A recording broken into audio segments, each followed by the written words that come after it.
Here's our 2020 Chevy Traverse front wheel drive V6. Apologize about the wind today. I'm going to do my best to keep most of my talking for when I get inside the vehicle.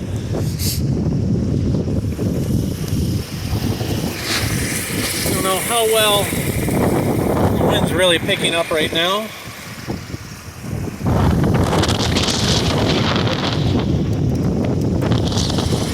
Not sure you can hear the engine or not. Engine's clean. Runs well.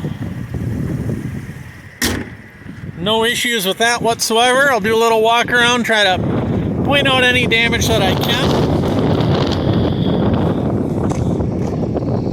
Tire tread, I would say they're probably about 90% life left. See, the brake rotors look like they're brand new. Of course, there's only about 12,000 miles on this Traverse.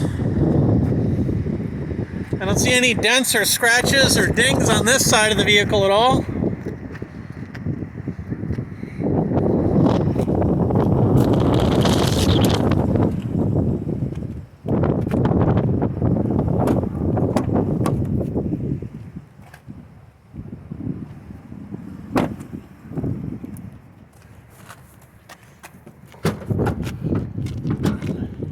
Does have a rear backup camera. Does not have power rear liftgate.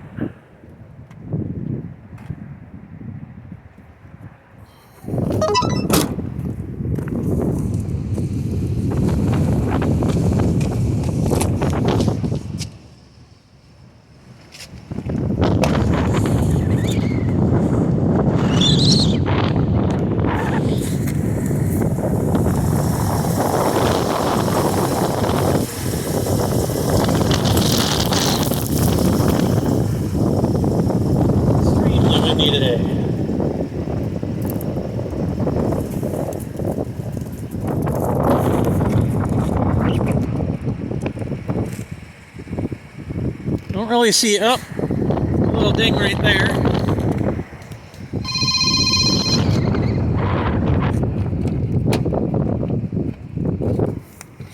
Okay.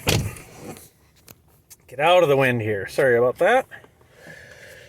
I'll go ahead and put my seatbelt on, shut it off, open the door. That just kind of shuts everything down. Of course, it's going to chirp because it's detecting that the vehicle shut off and left with the key being left inside the vehicle, which is actually in my pocket here. Here's our key. I believe we only have one key. I have to double check on that. I'll go ahead and do a fresh start on it. Leave my hand right up here just so you can see I'm not trying to clear anything. Of course, my other one's holding the camera. No check engine lights whatsoever. 12,970 miles. And I'm sorry. It's a little warm out today, actually. 70 degrees or so. So we got power windows, locks, mirrors. Of course, our cruise. Apologize, we're right into the sun here. Let me actually try to direct us out of the sun here a little bit. There we go. So now you can get a little better view inside without all the sun glare.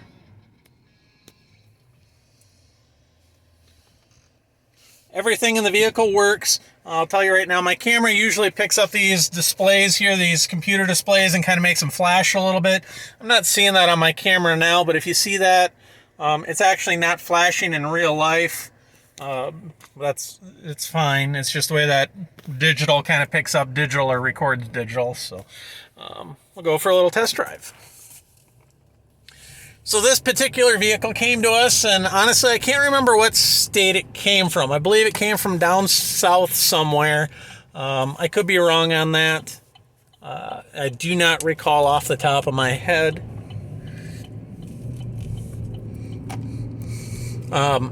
Oddly enough, when we got this vehicle in, it did not run and drive.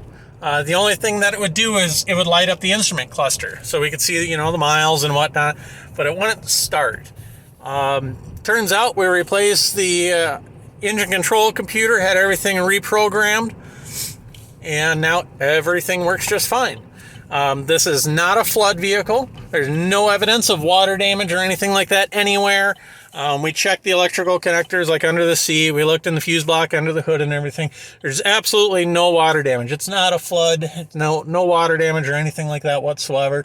It's not a theft recovery. There's nothing stamped theft whatsoever.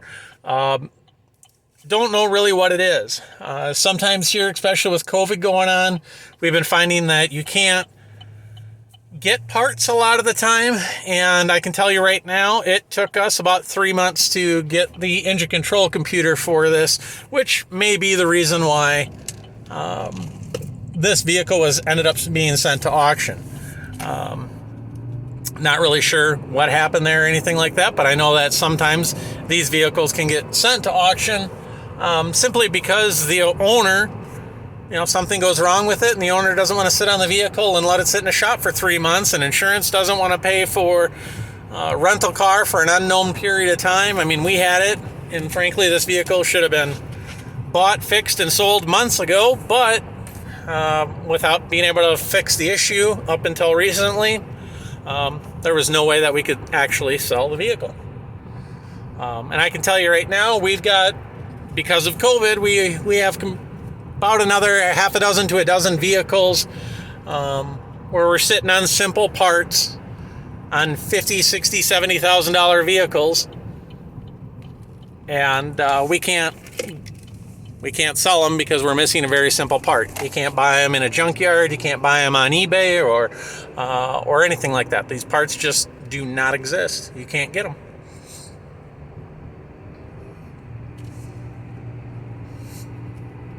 So we unfortunately could be sitting on these vehicles for a year. Very unfair to us. I'm sure we'll try to figure something out in the meantime. But we've been finding that's the case with a lot of these issues. Of course, now that COVID started to loosen up a little bit, you can start to find some parts, so we're able to start fixing them. Not really sure. I see I'm speeding here just a little bit.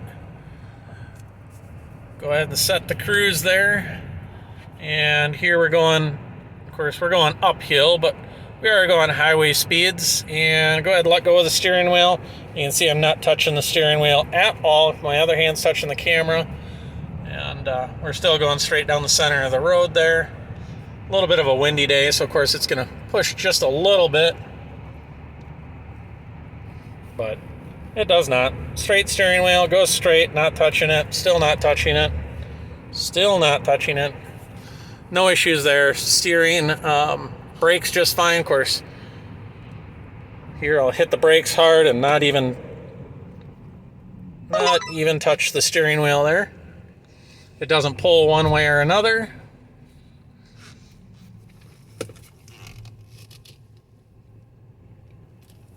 Go ahead and turn around.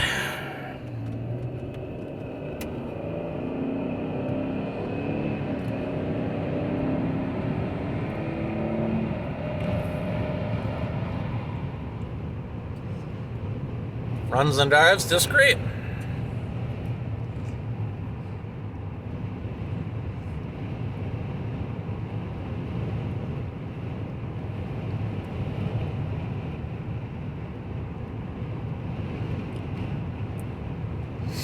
This vehicle does have a salvage title. Don't know the exact reason for the claim. All I can tell you is what the problem was and what we did to correct it. There's no evidence of any damage anywhere else. And, it has been inspected by the state of Minnesota. So it now has a Minnesota prior salvage title, which in other states will convert to a rebuilt title. Same thing. So there should be no inspections or anything like that. Transfers just like any other clean title. Again, this is a front-wheel drive model, V6, 2020, 12,900 miles. As always, if you have any questions, feel free to shoot us an email. Thank you very much and have a good day.